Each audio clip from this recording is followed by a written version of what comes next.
നമസ്കാരം. കലാകൗമുദിയുടെ കുറ്റാന്വേഷണ കഥകളുടെ മറ്റൊരു എപ്പിസോഡിലേക്ക് സ്വാഗതം. ഇന്നും എന്നോടൊപ്പം റിട്ടയർഡ് DYSP ഗിൽബർട്ടാണ്. നമസ്കാരം സർ. നമസ്കാരം. ഇന്ന് നമ്മൾ ചർച്ച ചെയ്യുന്ന ഒരു അന്വേഷണ കഥ എന്ന് പറയുന്നത് അങ്ങ് വയനാടാണ്. വയനാട് എന്ന് പറയുമ്പോൾ പ്രകൃതി രമണീയമായ ഒരു സ്ഥലത്ത് നടന്ന 2 കൊലപാതകങ്ങൾ, അതിൻ്റെ ചുരുൾ അഴിഞ്ഞത് എങ്ങനെയാണെന്ന് ശ്രീ ഗിൽബർട്ട് സാർ നമ്മളോട് പറയുന്നു.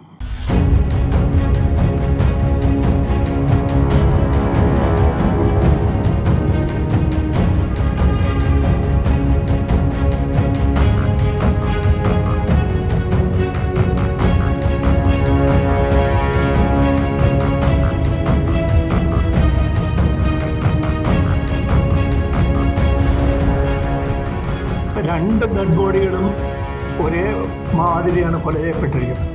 ഇനി രണ്ടും ഒരാൾ തന്നെ ആവുകയോ ചെയ്തിട്ടുള്ളത് അങ്ങനെ നിവൃത്തിയില്ലാത്തതുകൊണ്ട് ഞാൻ ഈ ഓപ്പറേഷൻ ബ്ലേഡ് കൊണ്ട് കഴുത്തറുത്ത് കൊലപ്പെടുത്തിയാണെന്ന് അവൻ കുറ്റസമ്മതം എല്ലാം തന്നു. ഇത് മാത്രമല്ല, നിനക്കിത് തന്നില്ലെങ്കിൽ ഈ പാവപ്പെട്ട 2 പെൺകുട്ടികളെ ആത്മാക്കൾ പോലും എന്നോട് പൊറുക്കില്ല. സാർ നമസ്കാരം.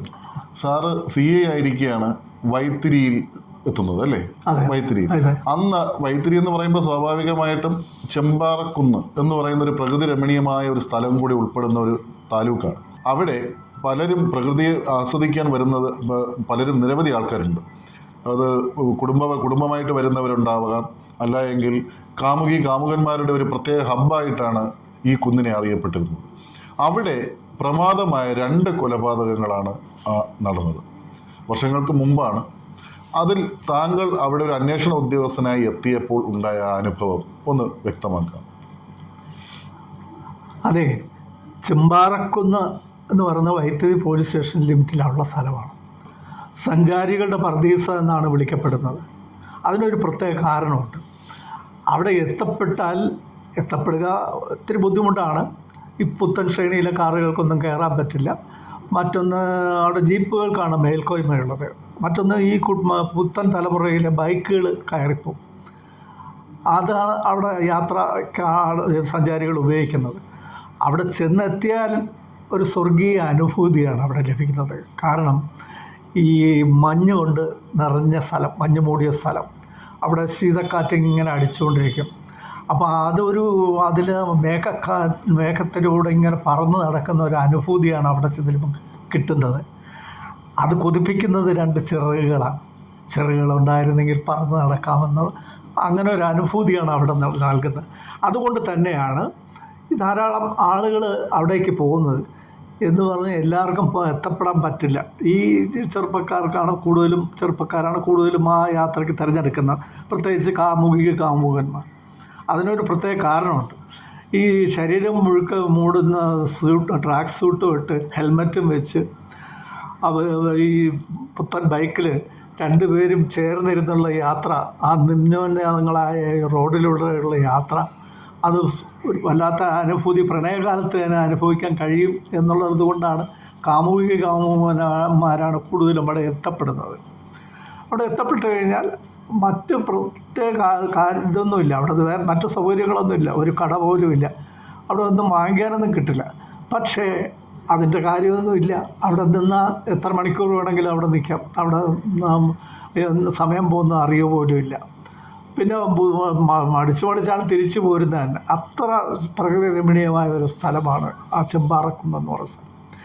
അവിടെയാണ് ഒരു പെൺകുട്ടി കൊലയപ്പെട്ട് കിടക്കുന്നു എന്ന് പറഞ്ഞ് ഒരു വിവരം കിട്ടുന്നത്. ഏത് വർഷമായിരുന്നു സാർ അത്? അത് ഒരു 2000-2005 കാലഘട്ടത്തിലായിരിക്കണം ഒരു വിവരം കിട്ടുന്നത്. അപ്പോൾ അന്ന് SI പോയി നടപടിക്രമങ്ങളെല്ലാം പൂർത്തിയാക്കി കൊണ്ടുവന്നു. അതിനു മുമ്പും അവിടെ കൊലപാതകങ്ങൾ നടന്നിട്ടുണ്ട്. പക്ഷേ അതൊക്കെ ബാടൻ്റെയും മറുതയുടെയും പേരിൽ എഴുതി അക്കൗണ്ടിൽ എഴുതി കളയാറാണ് പതിവ്. കാരണമുണ്ട്.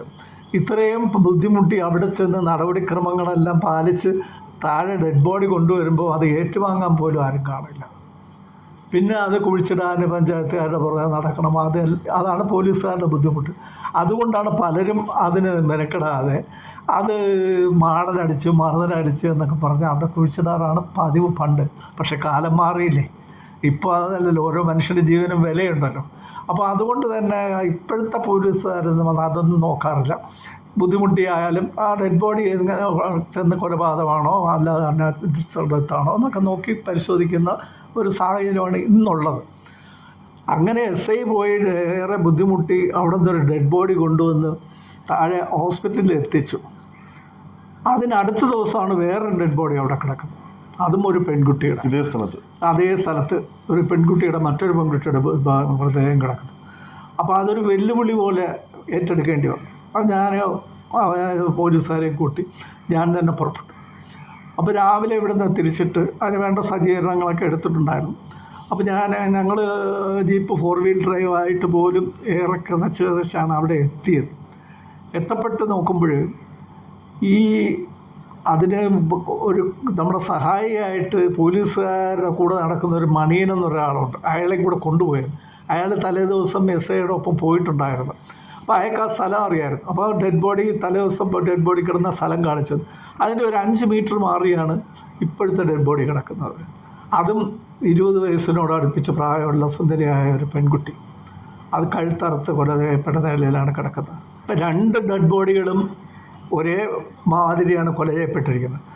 ഇനി രണ്ടും ഒരാൾ തന്നെ ആവുകയോ ചെയ്തിട്ടുള്ളത്? വേണ്ട, മുൻവിധികളൊന്നും കൂടാതെ ആവണം അന്വേഷണമെന്ന് മനസ്സ് മന്ത്രിച്ചു. അങ്ങനെ തന്നെ തുടരാമെന്ന് തീരുമാനിച്ചു. എഴുതാൻ SI ചുമതലപ്പെടുത്തി. ഒരു പെൺകുട്ടി മലർന്ന് കിടക്കുന്ന രീതിയിലാണ്. സാൽവാറും കമ്മീസുമാണ് വേഷം. പക്ഷേ അത് വേഷമൊക്കെ കഴിഞ്ഞ് ഒലിഞ്ഞ് കിടക്കുകയാണ്.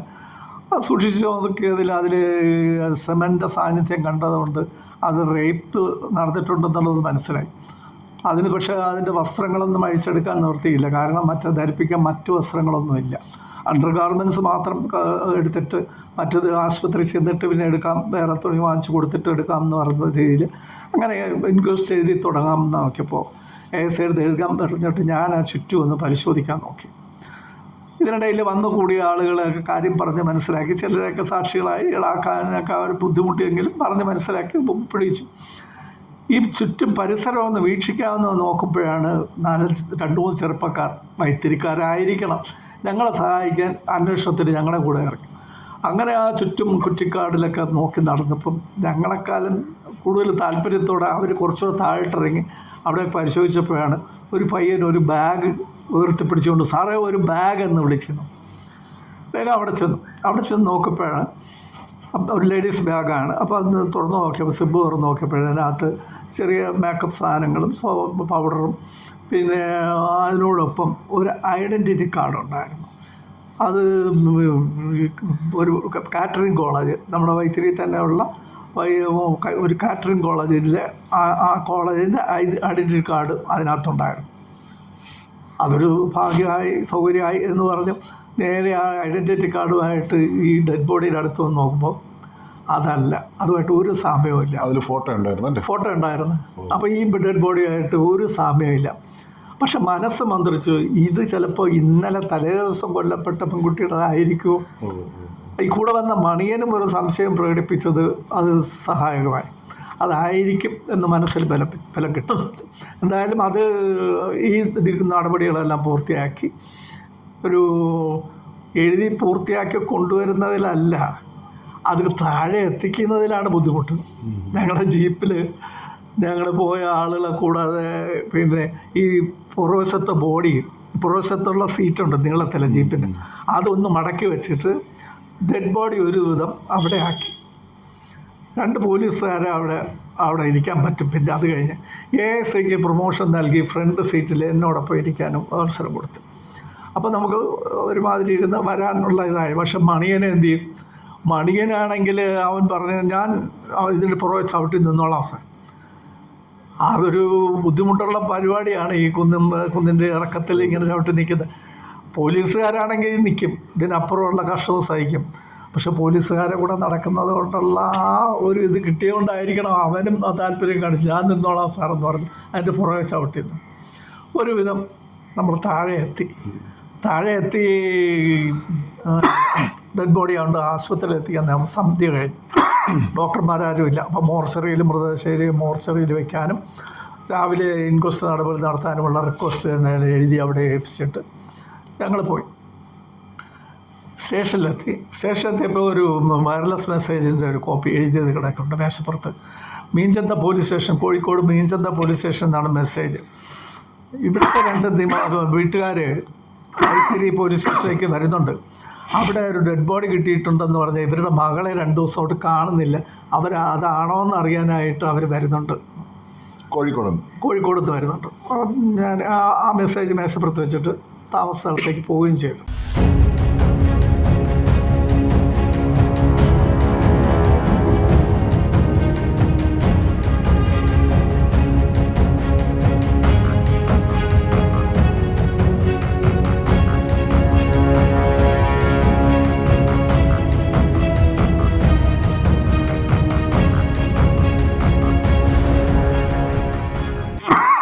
അടുത്ത ദിവസം രാവിലെ വന്നപ്പോഴാണ് മീൻചന്ത സ്വദേശികളായ 3-4 പേര് വന്ന് അവനെ കാണാൻ നിൽക്കുന്നുണ്ട്.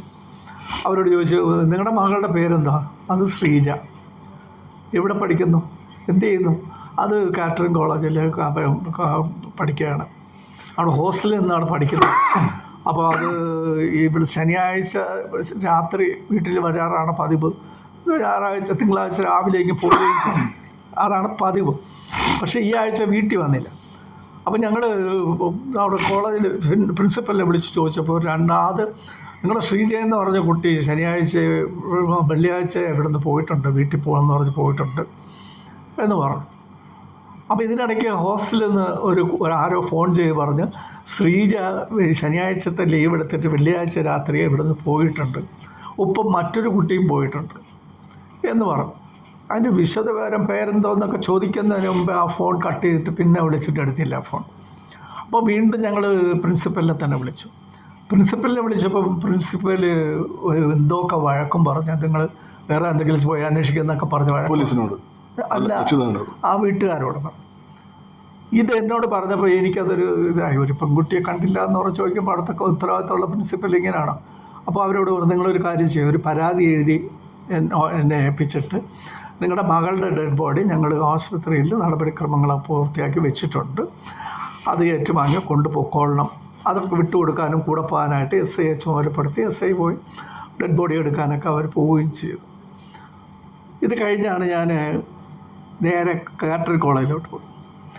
കാറ്ററിംഗ് കോളേജ് എന്ന് പറഞ്ഞാൽ ഒരു വലിയ രീതി നടക്കുന്നൊരു കാറ്ററിംഗ് കോളേജാണ്. ഈ താഴ്ന്ന ചുരം ഒന്ന് കയറുന്ന ആ സ്ഥലത്ത് ലക്കിടിയിലാണ് അതിൻ്റെ ആസ്ഥാനം. ഒരുപാട് ബിൽഡിങ്ങൊക്കെ ഉള്ള ഒരു സ്ഥാപനമാണ്, വലിയ സ്ഥാപനമാണ്. അപ്പോൾ ഞാൻ രാവിലെ ഇവിടെ ചെന്ന് 2 പോലീസുകാരുമായിട്ട് ചെല്ലുകയാണ്. താഴെ ചെന്ന് ഗേറ്റിൽ വാച്ച്മാൻ പറഞ്ഞു, ഇങ്ങനെ മുകളിലത്തെ ബിൽഡിങ്ങിലാണ്, മുകളിലിരിക്കുന്ന ആ ബിൽഡിങ്ങിലാണ് പ്രിൻസിപ്പൽ ഇരിക്കുന്നത്. ശരി, സ്റ്റെപ്പ് കയറി അവിടെ ചെല്ലുമ്പോൾ തന്നെ ഒരു ബാറിൻ്റെ ഒരു അന്തരീക്ഷം, എല്ലാ സ്റ്റിക്കറും ഒട്ടിച്ച് എല്ലാതരം സെൽഫിലെല്ലാം മദ്യക്കുപ്പികളൊക്കെ നിറച്ച് വെച്ചിരിക്കും. പ്രിൻസിപ്പലിൻ്റെ റൂമിലോ? അല്ല, ഈ ബിൽഡിങ്ങിൻ്റെ അടുത്ത് ചെന്ന് കയറിയപ്പോഴേ. അപ്പോൾ നമുക്ക് മനസ്സിലായി അത് ഡെമോൺസ്ട്രേഷന് വെച്ചിരിക്കുകയാണ്. കാറ്ററിംഗ് കോളേജല്ലേ, അപ്പോൾ അത് ബാർമാനായിട്ടൊക്കെ ഉള്ളവർക്ക് കാണാൻ വേണ്ടി ഡെമോൺസ്ട്രേഷന് വെച്ചിരിക്കുകയാണ്. അത് കഴിഞ്ഞ് നടക്കാൻ പോയപ്പോഴാണ് ഒരാൾ ഫുൾ സ്ലീവൊക്കെ ആയിട്ട് ഓടി വന്ന്, sir may help you sir, what you want sir, sit sir. എനിക്കാണ് ദേഷ്യം വന്നു. ഞാൻ പറയണം, തൻ്റെ പ്രിൻസിപ്പൽ എവിടെയാണെന്ന് പറയണോ? പ്രിൻസിപ്പലിൻ്റെ മുറി ചൂണ്ടിക്കാണിച്ച് അയാൾ പേടിച്ചു. ഞാൻ പ്രിൻസിപ്പലിൻ്റെ മുറിയിലോട്ട് കയറി ചെല്ലുമ്പോൾ ഒരാൾ സൂട്ടൊക്കെ ഇട്ട് ഇങ്ങനെ പത്രമൊക്കെ വായിച്ചുകൊണ്ടിരിക്കുകയാണ്. ഞങ്ങൾ കയറി ചെന്ന ഉടനെ വാട്ട് യു വാണ്ട്, അയാൾ ചോദ്യം ഇഷ്ടപ്പെട്ടില്ലെങ്കിലും ഞങ്ങളൊരു കേസ് അന്വേഷണത്തിന് വന്നതാണ്. അയാളത് മൈൻഡ് ചെയ്യാത്ത പോലെ ഇരിക്കുന്നത്. ഇയാൾക്കെന്താ ചെവി കേൾക്കാൻ പാടില്ല.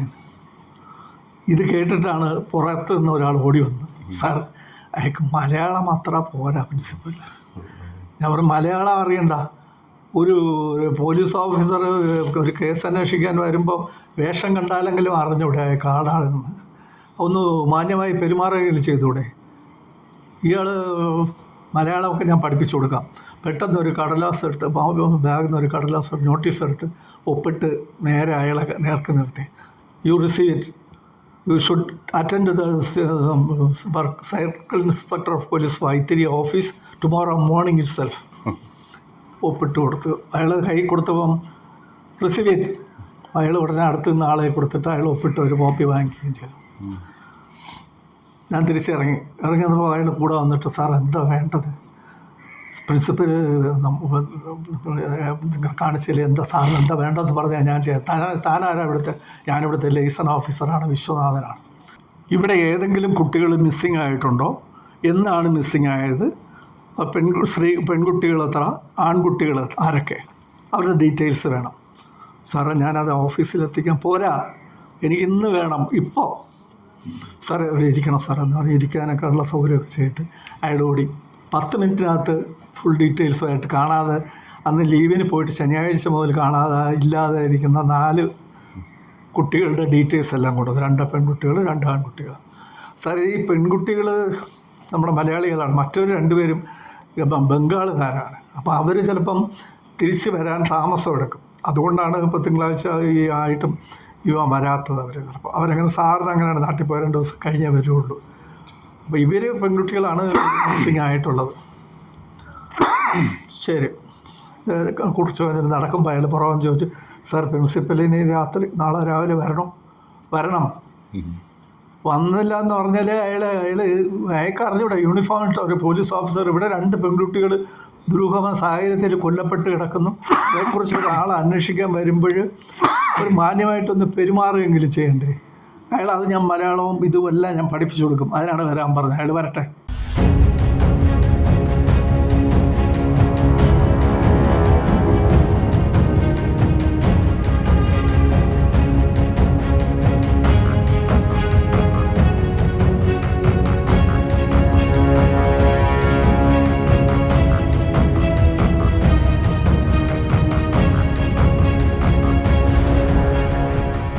അയാൾ പിന്നെ നടന്ന് പുറകെ വന്ന് യാത്രയാക്കി.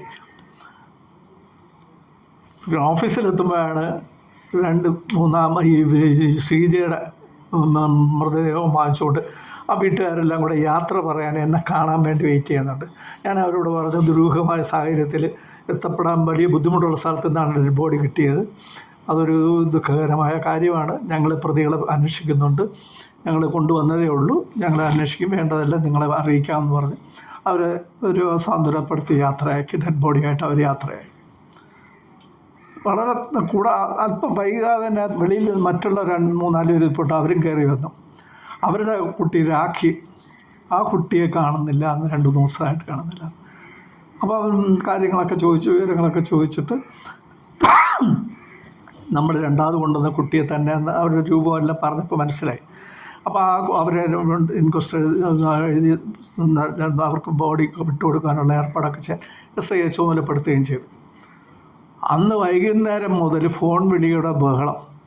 എവിടെ നിന്നെല്ലാം വിളിക്കുന്നത് അറിയില്ല. പ്രിൻസിപ്പലിന് നാളെ വരണോ എന്ന് പറഞ്ഞ് അവർ വരണം എന്നുള്ള നിലപാട് തന്നെ ഉറച്ചു നിന്നു. കാര്യം അയാൾക്ക് അത്ര ധാർഷ്ട്യം പാടില്ലല്ലോ. അയാളെ വരുത്താൻ തീരുമാനിച്ചു. രാത്രി ഒരു 10 മണി കഴിഞ്ഞപ്പോഴാണ് SP വിളിക്കുന്നത്. എന്താ അവിടെ? ഞാൻ പറഞ്ഞു, സാർ അത് അയാൾ ഞങ്ങൾ യൂണിഫോമായിട്ട് എന്ന് പോയിട്ട് ഒരു മർഡർ കേസ് അന്വേഷിക്കാൻ പോയിട്ട് അയാളൊന്ന് മാന്യമായിട്ട് പെരുമാറിയത് പോലുമില്ല. അയാളുടെ ആ ധാർഷ്ട്യം ഒന്ന് അവസാനിപ്പിക്കാൻ വേണ്ടി ഒന്ന് വരാൻ പറഞ്ഞെന്നുള്ളതാണ്. ഇനി ഞാൻ വിളിക്കില്ല സാർ, ഞങ്ങൾ അവിടെ ചെന്ന് എടുത്തോളാം. അങ്ങനെ ഒരു അംഗം അവിടെ അവസാനിച്ചു. SP പറഞ്ഞുകൊണ്ട് പിന്നെ നമ്മൾ അതിനകത്ത് കൂടെ കടുപ്പിച്ചില്ല. ഒരംഗം അവസാനം. അടുത്ത ദിവസം നേരെ കോളേജിലെത്തിയെന്നു. കോളേജ് ചെല്ലുമ്പം രാവിലെ അവിടെ നിരന്ന് നിൽക്കുന്ന ആളുകൾ ഞങ്ങളെ കാത്ത് വിവരങ്ങളൊക്കെ കൈമാറാൻ പ്രിൻസിപ്പൽ അടക്കമുള്ളവർ. അപ്പം ഞങ്ങൾ ചെന്നവരുടെ കാര്യമൊക്കെ പറഞ്ഞു, വിവരങ്ങളൊക്കെ പറയുന്നതല്ല. അതോടൊപ്പം അവിടെ പഠിച്ചിരുന്ന ബംഗാളുകാരൻ രഘുവീർ എന്നൊരുത്തന്നെ അവർ മുറിയിൽ അടച്ചിട്ടിരുന്നത് ഞങ്ങൾ വന്നപ്പം കൊണ്ട് ഞങ്ങളുടെ മുമ്പ് ഹാജരാക്കി തരുകയും ചെയ്തു. കുട്ടിയെ പൂട്ടിയിട്ടുണ്ട്. ഞങ്ങൾ പറഞ്ഞ അത്ര അവർ പ്രിൻസിപ്പൽ അത്ര കാര്യമായിട്ട് എടുത്തു എന്നുള്ളതാണ്. ഇവൻ വന്നില്ലായിരുന്നു, ഇവൻ ആബ്സെൻ്റ് ആയിരുന്നു ആ സമയത്ത്. ചൊവ്വാഴ്ച ആയപ്പോഴാണ് ഇവൻ തിങ്കളാഴ്ച രാത്രി പതുക്കെ വന്നപ്പോഴാണ് ഇവർ തന്നെ അടച്ചിട്ടിട്ട് ഇവർ പോലീസിനെ ഏൽപ്പിച്ച്. അവർ ഒന്ന് ചോദിക്കണ്ടെന്ന് ചോദിച്ചു, പോലീസ് ചോദിക്കട്ടെ. ഞങ്ങൾ രാവിലെ ചെന്നപ്പം ആദ്യം മറുപടി ഡീറ്റെയിൽ ചോദിക്കുന്നതിനേക്കാളും മുമ്പ് ആദ്യം ഈ രഘുവീറിനെ കൊണ്ട് മുമ്പ് ഇട്ടെന്ന്. ഇയാളാണ് സാർ ഇവിടെ ഇല്ലായിരുന്നത്. അവരോട് വിളിച്ച് പതുക്കെ ചോദിച്ചു, താനാണോ ഈ രാഖിയായിട്ട് വെച്ചുംപാറക്കൊന്നി പോയത്? അവൻ സമ്മതിച്ചു. ശരി, അവനെ കൊണ്ട് നേരെ പോലീസ് സ്റ്റേഷനിൽ വന്ന് കാര്യമായിട്ട് ചോദിച്ച് സ്റ്റേറ്റ്മെൻറ്റൊക്കെ എടുത്തപ്പോൾ അവൻ പറഞ്ഞു, ഈ രാഖി എന്നും ശ്രീകുമാരി എന്ന് പറഞ്ഞ 2 പെൺകുട്ടികളായിട്ട് രാഖി എന്നും ശ്രീകുമാരി എന്നും പറഞ്ഞ 2 കുട്ടികളെ എനിക്കറിയാം. അതിൽ രാഖി എന്നൊരു കുട്ടി ഞാനുമായിട്ടാണ് കോളേജിൽ മാലയൊക്കെ കൊടുക്കാം എന്നൊക്കെ പറഞ്ഞ് വാഗ്ദാനം നൽകി അവളെ കൊണ്ടുവന്നിട്ട് കൽപ്പറ്റയിൽ ഒരു റൂമെടുത്ത് താമസിച്ചിട്ട് അടുത്ത ദിവസം രാവിലെ ഞങ്ങൾ ഇവിടെ പോയി ചെമ്പാറക്കുന്നിൽ പോയി. അവിടെ ചെന്നപ്പോഴാണ് അവൾ വിവാഹം കഴിക്കണമെന്നുള്ള കാര്യത്തിൽ നിർബന്ധം പിടിച്ചു. അങ്ങനെ നിവൃത്തിയില്ലാത്തതുകൊണ്ട് ഞാൻ ഈ ഓപ്പറേഷൻ ബ്ലേഡ് കൊണ്ട് കഴുത്തറുത്ത് കൊലപ്പെടുത്തിയാണെന്ന് അവൻ കുറ്റസമ്മതമെല്ലാം തന്നു. ശരിയായി. അപ്പോൾ പിന്നെ ശ്രീകുമാരിയുടെ അത് എനിക്കറിയില്ല സാർ, അത് വേറെ ആരാ. അപ്പോൾ അത് പറഞ്ഞ് മനഃപൂർവ്വം പറയുന്നത് മനസ്സിലായി. ഒറ്റ വിരട്ടൂടെ വിരട്ടിയപ്പം അവൻ സമ്മതിച്ചു, ഇല്ല സാർ അത് ശ്രീകുമാരിയെയും ഞാൻ തന്നെയാണ്. ഈ അവിടുത്തെ ഒരു ഷിബു ചക്രവർത്തി എന്ന് പറഞ്ഞൊരു കൂട്ടുകാരനുണ്ട്, അവന് വേണ്ടി ഞാനാണ് ഒരു ലോഡ്ജിലെത്തിച്ചതും അവിടെ താമസിച്ചതും. ഓരോ മുറിയെടുത്ത് ഞങ്ങൾ അവിടെ അന്ന് രാത്രി കൽപ്പറ്റയിൽ താമസിച്ചിട്ട് നേരത്തെ നിശ്ചയിച്ച പ്രകാരം രാവിലെ അവർ 2 കൂടെ ഈ ശ്രീകുമാരിയും കൂടെ ഇവരെയാളും കൂടെ ഷിബുവും കൂടെ ചെമ്പാറക്കുന്നിലേക്ക് പോവുകയും ചെയ്തു. ഞങ്ങൾ അവിടെ താമസിച്ചിട്ട് അടുത്ത ദിവസമാണ് പുറത്ത് പിറ്റേ ദിവസം പോയത്. മൊഴിയെല്ലാം കറക്റ്റാണ്, പറഞ്ഞതൊക്കെ ശരിയാണ്. പക്ഷേ അവൻ എവിടെ? അവൻ ഷിബുവിനെ കാണാനില്ല. എനിക്കറിയില്ല എവിടെയാണെന്ന്. നിനക്ക് അവൻ്റെ ഫോൺ നമ്പർ അറിയാമെങ്കിൽ ഒന്ന് വിളിക്കാൻ പറഞ്ഞു. അവൻ അവിടെ നിന്ന് വിളിച്ചപ്പോഴാണ് ഒരു വൈത്തിരി റിസോർട്ടിൽ വിളിച്ച് ഇരിപ്പുണ്ട് എന്ന് അവരുടെ അടുത്ത് രഹസ്യമായിട്ട് പറഞ്ഞു. ഞങ്ങൾക്കത് മതിയല്ലോ. ഞങ്ങൾ ഉടനെ പോലീസുകാരെ അയച്ച് അവിടെ ചെന്ന് അവനെയും കൂടെ പൊക്കിക്കൊണ്ടുവന്നു സ്റ്റേഷനിൽ കൊണ്ട് ചോദിച്ചപ്പോഴാണ് എല്ലാം സംഭവിച്ച് കാര്യമെല്ലാം സംഭവിച്ച് ഇതെല്ലാം ചെയ്ത് അവർ 2 തന്നെയാണെന്ന്. അപ്പോൾ എന്തിന് ചെയ്തു എന്ന് ചോദിച്ചാൽ അവർ ഈ പാവപ്പെട്ട പിള്ളേരായിരുന്നു. അവർക്ക് ഞങ്ങൾ സ്വർണ്ണമാലയൊക്കെ കൊടുക്കാമെന്ന് പറഞ്ഞാണ് വിളിച്ചുകൊണ്ട് പോയത്. അപ്പോൾ ഇത് പിന്നെ അവിടെ ചെന്നിട്ട് വിവാഹം കഴിക്കണമെന്ന് പറഞ്ഞുകൊണ്ടാണ് ചെയ്തതെന്ന് 2 പേരും പറഞ്ഞു. അതിൻ്റെ സത്യസന്ധത പിന്നെ കൂടുതൽ അന്വേഷിച്ചാലേ മനസ്സിലാവും. എന്തോ തർക്കം വന്ന് പൈസ കൊടുക്കാൻ മടിച്ചവർ ചെയ്തതായിരിക്കും. ന്യായീകരണമാണ് വിവാഹം കഴിക്കാൻ പറഞ്ഞുകൊണ്ടാണ് പറഞ്ഞതെന്ന് മനസ്സിലായി.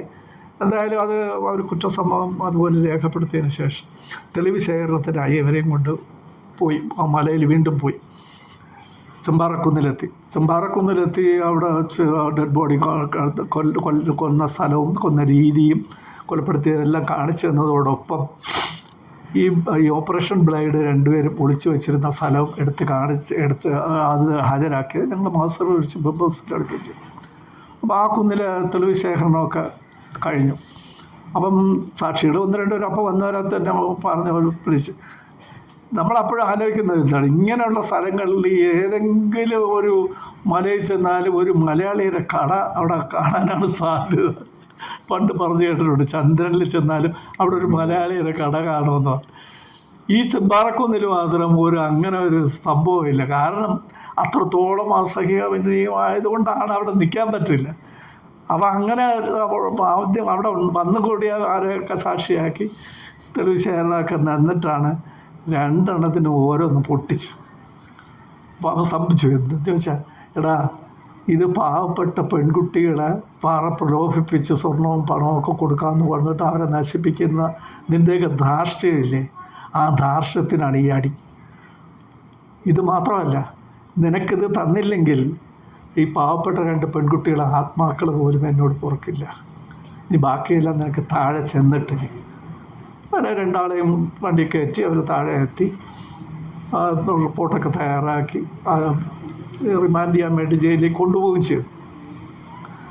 ഇപ്പോഴും ഒരു തണുത്ത കാറ്റടിക്കുമ്പോൾ ഒരു ചൂടം വിളി കേൾക്കുമ്പോൾ ആ സംഭവം എനിക്ക് ഓർമ്മ വരും. കാരണം ഈ പാവപ്പെട്ട പെൺകുട്ടികളെ പ്രലോഭിപ്പിച്ച് അവരെ പണവും സ്വർണവും എല്ലാം വാഗ്ദാനം ചെയ്ത് കൊണ്ടുപോയി നശിപ്പിക്കുന്ന ഒരു പണക്കാരുടെ ധാർഷ്ട്യം അത് ഇന്നും ഒരു തുടർക്കഥയായി അവശേഷിക്കുന്നു.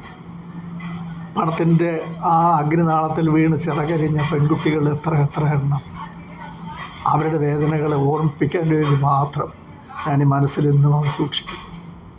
അല്ല, ഒരു സംശയം ചോദിച്ചോട്ടെ സാർ, ഇപ്പോൾ ഇത് പറഞ്ഞതില്ലോ ഇവർ കൊലപാതകം മുൻകൂട്ടി തയ്യാറാക്കി തിരക്കഥ പോലെ തന്നെയാണ് ഇവർ ഈ ഓപ്പറേഷൻ ബ്ലേഡൊക്കെ കയ്യിൽ കൊണ്ടു കിടന്നത്.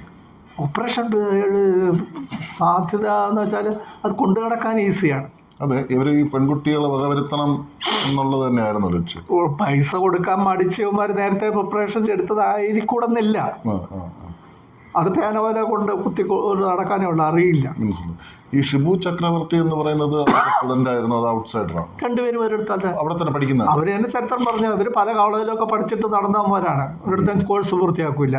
ഈ പ്രിൻസിപ്പലിനെ പരിചയമുള്ളതുകൊണ്ടാണ് ഇവർ രണ്ടുപേരും ഇവിടെ ചേർന്ന് ഇങ്ങനെ പണം ചെലവാക്കുക, ദൂർത്തടിക്കുക എന്നുള്ളത്. അത് മാർവാടി കുടുംബത്തിലുള്ള അമ്മയാണ്, പലിശയ്ക്ക് കൊടുത്ത് പൈസയൊക്കെ ഉണ്ടാക്കി വെച്ചിരിക്കുന്നവരാണ്. അപ്പം അവർക്ക് പണത്തിൻ്റെ രാഷ്ട്രീയം കാണിക്കാൻ ഈ പാവപ്പെട്ടവരൊക്കെ നിങ്ങൾ അത് ചെയ്യാതെ എന്നൊക്കെ പറഞ്ഞ് കൂടെ പഠിക്കുന്ന സ്റ്റുഡൻ്റ് അല്ലേ എന്ന് പറഞ്ഞ് കൊണ്ടുപോവുക. ഷിബുവും മറ്റു കുട്ടികളും ആദ്യ ആ മലയിലെത്തുന്നത്. അപ്പൊ ഷിബു ആദ്യം ആ പെൺകുട്ടിയെ കൊല്ലുന്നു, ശ്രീകുമാരിയെ കൊന്നിട്ട് അവ അവിടുന്ന് പൂക്കളഞ്ഞു. ഈ വിവരം മറ്റേ കക്ഷി അറിഞ്ഞില്ല. ഇവർ പ്ലാൻ ചെയ്തിരിക്കുന്നത് ഒരുമിച്ച് പോയായിരുന്നായിരുന്നു. പക്ഷെ തലേദിവസം പോയി, ഇവന് അത്ര സുഖമില്ലാത്ത തോന്നിയതുകൊണ്ട് ഞങ്ങൾക്ക് അടുത്ത ദിവസം പോകാന്ന് പറഞ്ഞു. ഇവർ രണ്ടുപേരും ഇവിടെ തിന്നിട്ട് അടുത്ത ദിവസമാണ് ഇവർ പോയത്. അപ്പൊ ഈ സമയം ഇയാൾ അവിടെ കൃത്യം നടത്തിയ ശേഷം ഇയാൾ നേരെ ഒളിവിൽ തിരിച്ച് ആ കൽപ്പറ്റയിൽ വിവരങ്ങൾ അറിയാൻ വേണ്ടിയാണ് അവിടുത്തെ ഒരു റിസോർട്ടിൽ പതുക്കെ ഒളിച്ച് താമസിക്കാൻ. എന്നിട്ട് പിറ്റേ ദിവസം ഇവരവിടെ വരുമ്പോൾ ഈ ബോഡി അവർ കണ്ടിട്ടില്ലേ? പിറ്റേ ദിവസം മറ്റേ പെൺകുട്ടിയും കൊണ്ട് ഒരു രണ്ടാമത്തെ കക്ഷി അവിടെ വന്നല്ലോ. അതെ, അന്ന് ഈ പെൺകുട്ടിയുടെ മൃതദേഹം അവിടെ കണ്ടോ? ഈ സംഭവം കൊല നടന്ന വിവരം അവർ സമയത്തിന്റെ വ്യത്യാസം കാണുമായിരിക്കും ചിലപ്പം. രാവിലെ പോലീസ് പാർട്ടി എന്ന് രാവിലെ എടുത്തോണ്ട് പോകുന്നതല്ലോ, അതിനുശേഷമായിരിക്കും അവർ ചെന്നത്. അപ്പൊ അപ്പോഴൊന്നും ഇവരറിയുന്നില്ല ഈ കൊലപാതകം? ഇല്ല, കൊലപാതകം തലേദിവസം ഒരു കൊലപാതകം നടന്നിട്ടുണ്ടെന്ന് പോലീസിന് അറിയാമായിരുന്നു. അതെ, ഈ പറയുന്ന അവരറിഞ്ഞില്ല. ഇതെല്ലാം അന്വേഷണം നടത്തി വന്നപ്പോഴാണ് ഇത് രണ്ടും ഇങ്ങനെ ഒരു സംഭവം നടന്നിട്ടുണ്ടെന്ന് അറിഞ്ഞത്. അതും പാവപ്പെട്ട വീട്ടിലെ പെൺകുട്ടികളാണ്. രണ്ട് കൽപ്പറ്റയിലുള്ളതാണോ? അല്ല, അത് ഒന്നും കോഴിക്കോടുള്ള ആ പെൺകുട്ടി കോഴിക്കോടുള്ളത്, ഒന്ന് വേറെ കോഴിക്കോടിനാട് സമീപത്തുള്ള കുട്ടി തന്നെ. പിന്നീട് ഈ പ്രതികൾക്ക് എന്ത് സംഭവിച്ചു? പിന്നീട് എന്ന് പറഞ്ഞാൽ ഇവർ രണ്ടുപേരും റിമാൻഡ് ചെയ്തു. പിന്നെ അവർക്ക് ശിക്ഷിക്കാൻ കൊണ്ടുള്ള ഏർപ്പാടൊക്കെ നമ്മൾ ചെയ്തിട്ടുണ്ട്. ഞാനിങ്ങനെ പോരുകയും ചെയ്തു. എന്താണ് ശിക്ഷ കിട്ടിയതെന്നൊന്നും അറിഞ്ഞില്ല. പിന്നെ എനിക്ക് ശ്രദ്ധിക്കാൻ പറ്റില്ല. അത് അപ്പോൾ നമ്മുടെ സംസ്ഥാനത്തെ പ്രകൃതി രമണീയമായ സ്ഥലങ്ങളെ എങ്ങനെ ഉപയോഗിക്കുന്നു എന്നതിൻ്റെ ഒരു തെളിവാണ്. അതെ, പലരും ചൂഷണങ്ങൾക്കും ഇത് വിധേയമാകുന്നുണ്ട്. പലരും പറയാറുണ്ട് ഇത്തരം ടൂറിസ്റ്റ് കേന്ദ്രങ്ങൾ പലരും മറയാക്കി പലതും ചെയ്യുന്നുണ്ട്. ഇപ്പോൾ കൊലപാതകത്തിൻ്റെ ചുരുളഴിയിച്ച ഒരു കഥയാണ് നമ്മുടെ ഗിൽബർട്ട് സാർ എന്ന് നമ്മളോടൊപ്പം പറഞ്ഞത്. മറ്റൊരു കഥയുമായി കലാകൗമുദിയിൽ അടുത്ത ദിവസം കാണാം. നമസ്കാരം.